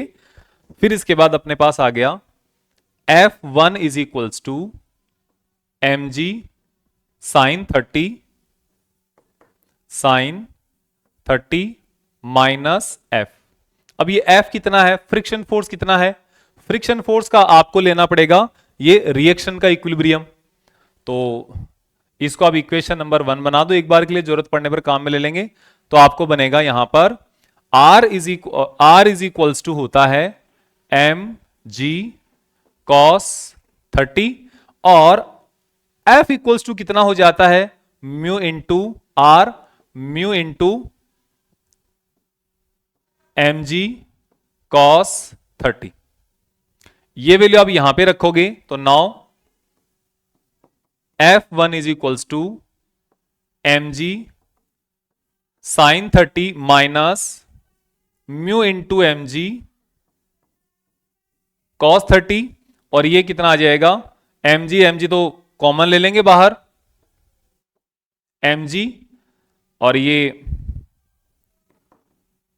Sign 30 minus mu cos 30। तो इनकी जब वैल्यूज हम जब लिखना स्टार्ट करेंगे, m की वैल्यू कितनी है, इसका मास कितना है 200 kg, तो आपके पास 200 आ गया, ये 10 आ गया g की वैल्यू, साइन की वैल्यू कितनी 1/2 माइनस म्यू की वैल्यू कितनी 1/√3 और माइनस ये कॉस 30 की वैल्यू √3/2, तो इससे तो ये कैंसिल आउट हो जाएगा, तो 1/2 माइनस 1/2 ये तो 0 आ गया। तो इसका मतलब यहां पे आपको कोई भी मिनिमम फोर्स लगाने की जरूरत नहीं है, ये यहीं रहेगा। ये जो है इसका एंगल ऑफ रिपोज भी इतना ही है, इसका एंगल ऑफ रिपोज भी इतना ही है, ठीक है। तो ये आपको और निकाल भी सकते हो, अगर म्यू ये है तो angle of repose theta equals to कितना tan इनवर्स 1/म्यू और 1 नहीं not 1 mu, tan inverse mu. तो 1 इसका निकालोगे तो tan इक्वल 30 आएगा, तो इसको रोकने की एक्स्ट्रा फोर्स लगाकर रोकने की जरूरत नहीं है। लेकिन मैक्सिमम जब लगा रहे हो तो वहां के लिए जरूरत पड़ेगी। तो मैक्सिमम वाला कॉन्सेप्ट कैसे बनेगा, ये बनेगा आपके लिए, देखो force F2 is equals to ये वाला इक्विलिब्रियम लगा दो यहां पर mg साइन थीटा, क्योंकि ऊपर की तरफ जो फोर्स तो F2 लग रहा है वो किसके बराबर होगा, वो इन दोनों के बराबर होगा जो डाउनवर्ड डायरेक्शन में लग रहे हैं, प्लस F। तो F की वैल्यू क्या है mg साइन 30 प्लस F की वैल्यू आ जाएगी, ये अभी यहीं तो कैलकुलेट की थी हमने, ये रहा सेम आएगी म्यू mg cos 30, जो यहां पर भी है cos 30 है इसलिए mg common sine 30 plus mu cos 30। तो m कितना है 200, g कितना है 10 और साइन 30 की वैल्यू 1/2 प्लस म्यू की वैल्यू 1/√3, cos 30 की वैल्यू √3/2। तो ये आ जाएगा अंडर से under root cancel out, 1/2 plus 1/2 कितना बनेगा 1/2 प्लस 1/2 1 बन जाएगा। तो ये आपके पास आ जाएगा 2000 न्यूटन्स। अब ये वाली जो वैल्यूज है ना, ये हमने यूज किया कब, जब हमने g is equals to 10 consider किया है। अगर हम g is equals to 9.8 consider करते g की वैल्यू, तो ये हमारे पास 1960 के आसपास आती, और ये वैल्यू तो फिर भी 0 ही आती। तो ये चीज का ध्यान रखना, ठीक है ना। तो ये आपके पास यहां पर एक और क्वेश्चन हमारा हो चुका है, आगे देखते हैं। फिर से क्वेश्चन अपने पास देखो क्या कह रहा है, ये कह रहा है 2 blocks of mass 2 kg and 5 kg 2 kg and 5 kg are connected by an ideal string passing over a pulley. The block of 2 kg is free to slide on a surface inclined at an angle 30 degree with the horizontal, where 5 kg block hang freely. Find the acceleration of the system and the tension in the string given mu. समझ में आ गया। पहले तो इसका diagram बनाना जरूरी है। ये क्या कह रहा है आपको, ये आपको ये कह रहा है कि आपके पास 2 ब्लॉक्स है जो पुली के साथ कनेक्टेड है, एक तो इंक्लाइन सरफेस पर है, तो इस टाइप का काम है ये, इस टाइप का।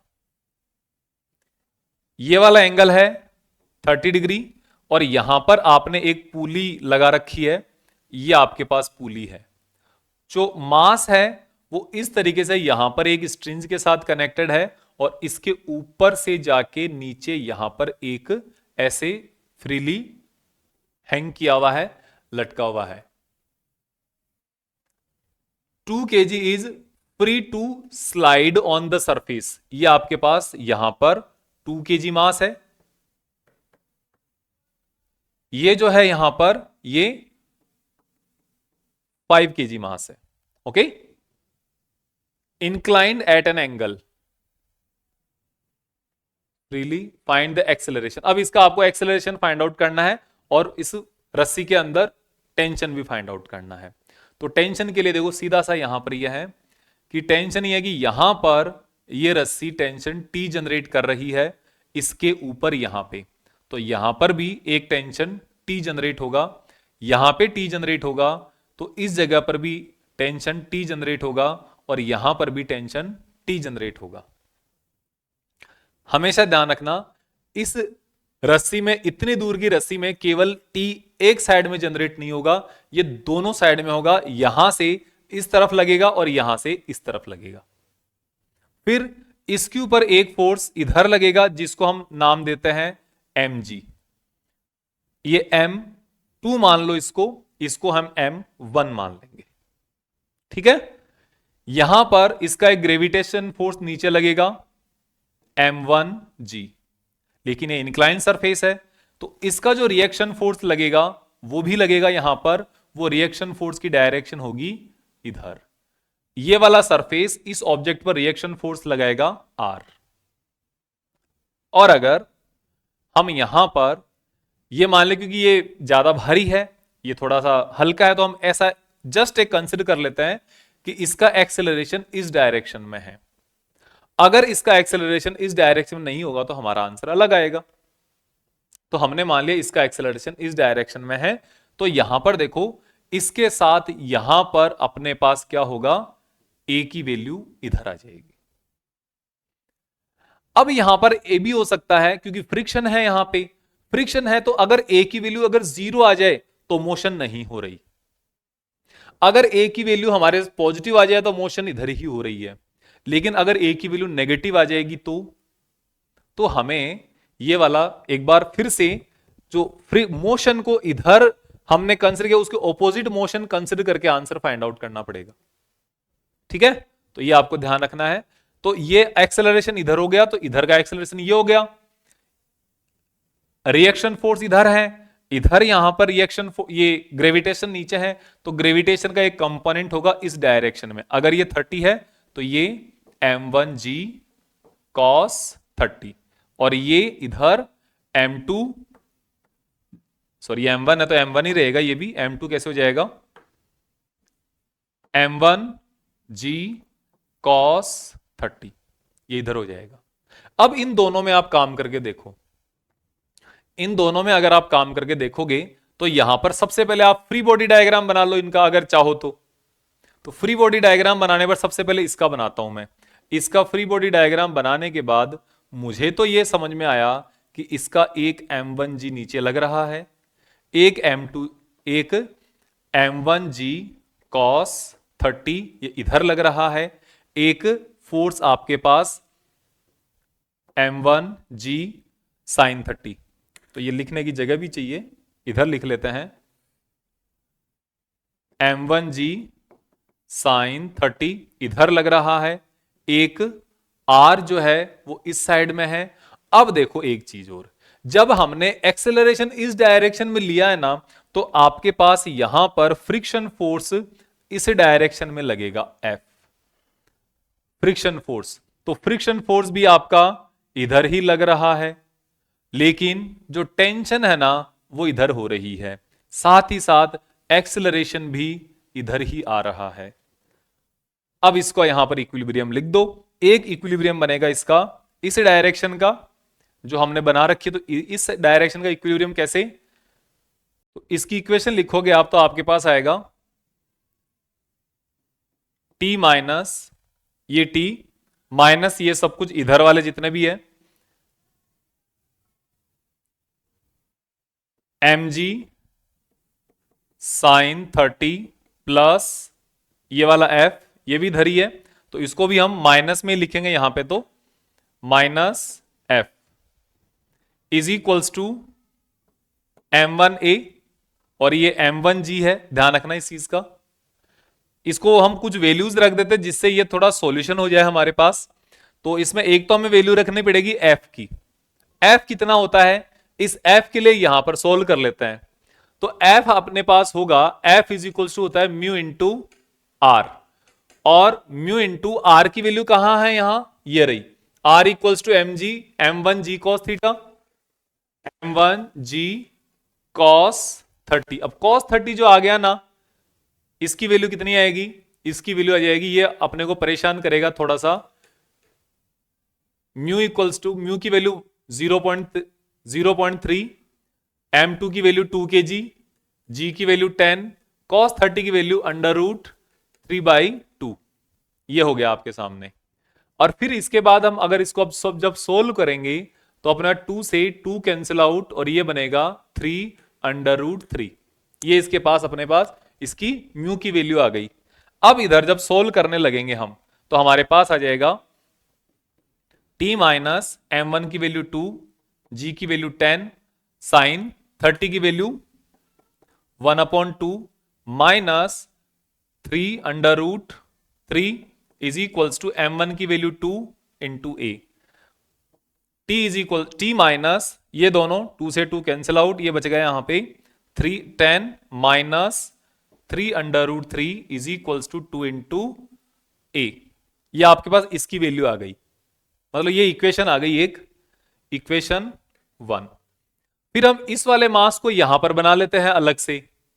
इस वाले मास को यहां पर बनाएंगे तो एक तो नीचे लगेगा mg, एक इसके ऊपर लगेगा यहां पर टेंशन, और इसका एक्सेलरेशन हो रहा है नीचे। ये परेशान नहीं करेगा ज्यादा, क्योंकि कॉस थीटा साइन थीटा कुछ भी नहीं है, तो चलने दो इसको। तो इसको जब हम इसकी इक्वेशंस लिखेंगे तो क्या आएगी, इसमें आएगी mg minus T m2g minus T equals to m2 into A. Simple सा है, क्योंकि ये नीचे लग रहा है, ऊपर है और ये नीचे है, तो ये आ जाएगा आपके पास 5 इंटू 10 माइनस टी। टी की वैल्यू कितनी है, टेंशन है, और टेंशन की वैल्यू कितनी आएगी अपने पास, ये तो आएगी नहीं, वो तो कैलकुलेट करनी पड़ेगी। T equals to 5 into A, equation number 2। अब इन दोनों को आप ऐड कर दो। इनको ऐड करने पर क्या मिलेगा अपने को, इनको ऐड करने पर मिलेगा, देखो टी और टी तो कैंसिल आउट हो जाएंगे, 1 प्लस 2, तो टी एंड टी तो कैंसिल आउट, तो ये तो हो जाएगा। अब हमारे पास आएगा 50, ये दोनों 50 हो जाएंगे, minus 10 minus 3/3 is equals to 7a, 2 plus 5। इसको लिख ही लेते हैं क्योंकि आगे भी सोल्व तो करना ही पड़ेगा। 2a plus 5a is equals to, ये दोनों मिलकर 40 माइनस 3/3, और ये बनेगा 7a। तो यहां से a इज इक्वल्स टू कितना हो जाएगा, अब 40 है ना, 40 में से देखो इसकी कैलकुलेशन करके बताता हूं मैं आपको। ये बनेगा 40 माइनस 3 इंटू 1.73, तो 34 है ना, 34 डिवाइडेड बाई 7। तो a इज इक्वल्स टू कितना आ जाएगा, यहां से 34 डिवाइडेड बाई 7 करोगे तो 4.97 मीटर पर सेकेंड स्क्वायर। ये तो तब है जब हमने g इक्वल्स टू 10 लिया, अदरवाइज 9.8 लेते तो ये सोल्व ही नहीं हो पाता। अब हमें टेंशन निकालना है, तो टेंशन तो वहां रख के निकालो, वो आसान पड़ेगा। यहां sine theta cos theta under root वगैरह रहेगा, तो यहां पे नियरली 5 रख लो इसको, नियरली हम इसको 5 रख के आंसर निकाल सकते हैं। तो यहां पर हमारे पास आएगा 50 नाउ फॉर t, तो ये आ जाएगा 50 minus T is equals to 5 into 5। तो t को इधर ले जाओ, तो t is equals to 50 plus 25 equals to 75 newton. तो नियरली 75 आया है, एग्जैक्टली ये वैल्यू 75 आपके पास नहीं आई है। और इसको टी को, अच्छा हाँ ये नेगेटिव आएगा, ये यहां पे नेगेटिव रहेगा, 50 माइनस 25, तो ये 25 आएगी। ये आपके पास यहां पर इसकी जो टेंशन है, इस टेंशन की वैल्यू आ गई। तो हमने यहां पर मेन जो काम है ना अपना, फ्री बॉडी डायग्राम बनाना सीखना है, और वो हमने अच्छे से, जितने फोर्स जितने कंपोनेंट लग रहे हैं उन सभी को हमने आसानी से धीरे धीरे करके एक एक करके सीख लिया है। और अब आप इसको आराम से खुद से एक बार ट्राई करेंगे सेम क्वेश्चंस को, तो आपका अपने आप हो जाएगा। ठीक है, आगे चलते हैं। A train has to negotiate curve of 400 metre, curve of 400 metre radius है ये, 400 मीटर रेडियस का है ये कर्व। और क्या है, by how much should the outer rail to be raised with respect to the inner rail for the speed of 48 kilometre per hour, the distance between the rails is 1 metre. दोनों जो rails है उनके बीच की distance है 1 metre, और कितना यहां पर एंगल होना चाहिए। तो सबसे पहले तो आपको यहां पर train has to how much, कितना उसको राइज करना है, तो पहले तो एंगल निकालो। पहले तो यहां पर एंगल, क्योंकि देखो हमारे पास क्या है, यहां पर हम इसके लिए हाँ, ये इस तरीके से आपकी जो रेलगाड़ी है ना उसकी पटरियां हैं इस तरीके से, लेकिन एक को थोड़ा ऊंचा होना पड़ेगा और ये इस तरीके से होगी, तब हमारा काम बनेगा। तो यहां पर अगर हम थीटा फाइंड आउट कर लेते हैं तो ये आपका 1 मीटर है, तो ये कितनी डिस्टेंस होगी इसको हमें फाइंड आउट करना होगा। तो सबसे पहले हमें थीटा फाइंड आउट करना है, क्योंकि यहां पर हमें जो आपका फ्रिक्शन नहीं दिया हुआ एक दूसरे के बीच का, तो फ्रिक्शन अगर नहीं है तो फ्रिक्शन को हमें जीरो ही कंसिडर करना है। ठीक है, तो इसके लिए आपको, आप बताओ बिना फ्रिक्शन के क्या होता है। वैसे हमारे पास जो v इक्वल्स टू होता है वो क्या होता है, वो होता है are G into tan theta plus mu upon 1 minus mu tan theta, यही तो होता है। म्यू इक्वल्स टू अगर हम जीरो रखते हैं तो v, और ये अंडर रूट में है, ध्यान रखना, आर जी टेन थीटा हो जाता है। स्पीड वेलोसिटी हमें गिवन है, v इक्वल्स टू कितना है 48 किलोमीटर पर आवर। मीटर पर सेकंड में कन्वर्ट करोगे तो मीटर में पर सेकंड में कन्वर्ट करने के लिए क्या करना पड़ेगा, हमें 5/18 से मल्टीप्लाई करना होता है। और आपको मैं बता दूं तो किलोमीटर को मीटर में कन्वर्ट करोगे तो 1000 से मल्टीप्लाई, आवर को सेकंड में कन्वर्ट करोगे तो 3600 से, तो इन दोनों को जब कट करोगे तो ये बचता है 5/18। तो अब 5/18 ही बचता है ना, हाँ बिल्कुल बचता है। 3 से ये कटेगा और ये कटेगा, तो यहां पे आएगा 16 और यहां पे आएगा 3 से कटने पर 6, तो ये आपके पास हो गया 80/6 मीटर पर सेकंड। ये इसकी स्पीड या वेलोसिटी जो भी है वो आ गई। रेडियस गिवन है, ये गिवन है, टेन थीटा निकालना है, तो यहां पर हमारे पास आ जाएगा v square equals to R G into tan theta, tan theta equals to v square upon R G. तो ये आर जी जो है ना, तो टेन थीटा की वैल्यू v स्क्वायर कितना है 80 इंटू 80 अपॉन 6 इंटू 6, ये तो v स्क्वायर हो गया। r की वैल्यू है 400 मीटर डिवाइडेड बाई 400 मीटर, और फिर नीचे g भी है तो ये 10 मीटर हो गया। ओके, फिर हम यहां से क्या करेंगे, ये 2 जीरो से 2 जीरोज कैंसिल आउट, 4 से 8 कैंसिल आउट, बचा 2, यहां से ये 3 बचा, ये कैंसिल आउट, फिर यहां से ये 3 बचेगा नीचे और इसको हमने बना दिया 4, तो हमारे पास क्या बच गया, टेन थीटा इक्वल्स टू 4/90, ये बच गया। और 4/90 में थीटा की वैल्यू कितनी आएगी, इसको मैं आपको इसमें कैलकुलेटर से देख के बताता हूं क्या आएगी इसकी वैल्यू।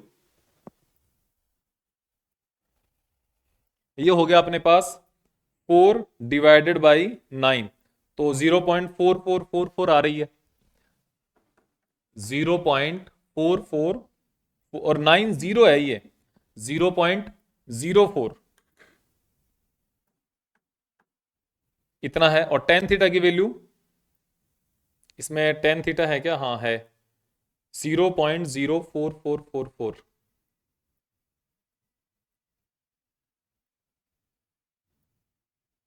टेन इनवर्स की वैल्यू चाहिए। टेन इनवर्स है क्या इसमें? हाँ है, टेन इनवर्स 0.0444, तो ये 2.5 डिग्री, नियरली 2.5 डिग्री के आसपास हमारे पास क्या आ गया? थीटा की वैल्यू आ गई। ये है।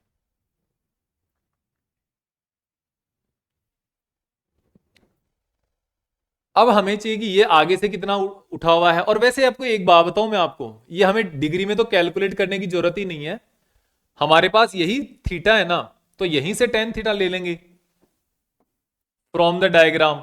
तो टेन थीटा इक्वल्स टू यहां पे क्या आएगा? मान लो ये हाइट आ गई, तो हाइट अपॉन ये बेस, परपेंडिकुलर अपॉन बेस ही तो होगा ना, ये परपेंडिकुलर अपॉन बेस, तो आपको परपेंडिकुलर चाहिए, तो base into tan theta. Base कितना है? वो 1 मीटर है। टेन कितना है? 0.044 है, तो 0.044 मीटर इतना ये उठा हुआ होना चाहिए। 4 नियरली आपको 4 सेंटीमीटर उठा हुआ होना चाहिए। ये आपके बाहर वाली जो रेल है, इतना सा काम है, और क्या है। ये आपको कॉन्सेप्ट समझ में नहीं आया तो मैं बता देता हूं कि आपके पास जो रेल्स होती है ना, उसमें भी तो बैंकिंग चाहिए, उसमें भी तो जो टर्न लेती है तो बैंकिंग होनी चाहिए ना, तो वो कितनी बैंकिंग चाहिए वो आपने यहां पर फाइंड आउट करी है। फिर अपने पास a cyclist speeding at 18 kilometer per hour on a 18 kilometer per hour on a level road takes a sharp circle turn of radius 3 metre. Cycle है, स्टंट मार रहा है वो, तो 3 मीटर के अंदर ही घुमाना उसको, without reducing the speed and without bending towards the centre of circular path, बिना बेंडिंग के और बिना इसके। The coefficient of static friction between tyre and road is 0.1। Will the cyclist slip while taking the turn? क्या वो वहां पर slip कर जाएगा क्या टर्न लेने के टाइम पर? ये बताना है आपको। तो इसका मतलब ये है कि आपके पास क्या है, ये गाड़ी का यहां पर रोड का टर्न है, और साइक्लिस्ट क्या है, इधर जा रहा है बिना इधर झुके। तो यहां पर क्या हो रहा है कि अगर ये मैक्सिमम सेफ स्पीड से ज्यादा